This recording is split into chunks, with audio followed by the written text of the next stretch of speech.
Hello, I'm Tammy Marshall, and today I'm going to share with you the poem that you can find in the back of my novel, which is about a Vietnam veteran. The novel is called Ticker Tape, and in the back of the book, you will see a poem called "I Stood a Flag Line Today," and behind me you can see my hat that I wear when I do activities as an American Legion Rider, which is a position within the American Legion for those of us who are members through the Legion, the Auxiliary, or the Sons, and also have motorcycles. So I have a Harley, a 2013 Super Glide, and so I go on different events, not as often as I should or as I would like to, but I have stood a variety of flag lines at veteran funerals.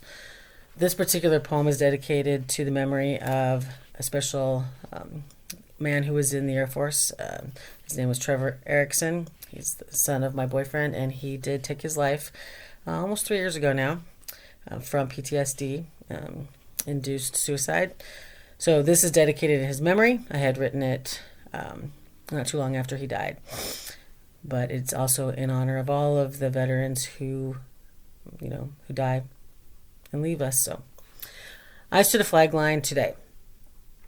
I stood a flag line today, squinted in the summer sun's glare, nodded with respect to each mourner. Gone, a World War II Army vet. Not many left, and now one fewer. He'd seen action in France, at Alsace, been wounded there too, but he fought on, then returned and farmed in the heartland 40 years with a wife and 3 boys. One son beat him to the grave last year.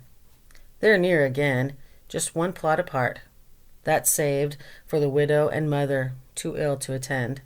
She'll join them soon. I flinched as the gun salute rang out. A breeze caught my flag and cooled my brow. Then someone played taps in the distance. I stood a flag line today. I stood a flag line today. The snowstorm raged and whirled around me. Its flakes caught and froze in my lashes. A frigid northern gale swept through and numbed my gloved yet unprotected hands, my fingers a claw around the pole. Few bereft braved the cruel polar blast to the Navy seamen's inland berth. Those who did quickly nodded their thanks as they rushed to their warm, idling cars. I rolled my flag, laid it with the rest, looked again at the lonely coffin surrounded by Nebraska prairie, far from oceans its dweller once roamed. The storm intensified, so I too ran to the warmth of my vehicle. I stood a flag line today. I stood a flag line today. The airman was on active duty when he fell, immensely younger than the usual vets for whom I stand. Anguished cries of family and friends rang louder and longer to my ears.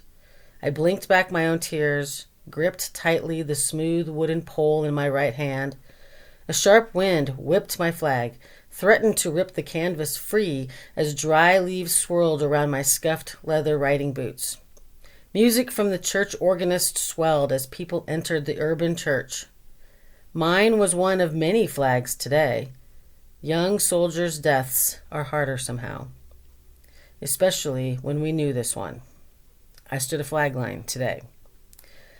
I stood a flag line today at a small town mortuary where more of us attended than mourners. I believe I counted 4. So sad.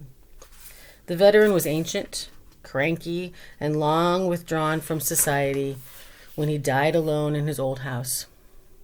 Nobody but us seemed to care that he stood for us, so we stand for him. He braved overseas battles and worse, returned broken in mind and spirit. His final indignity? 4 at his funeral, and no eulogy.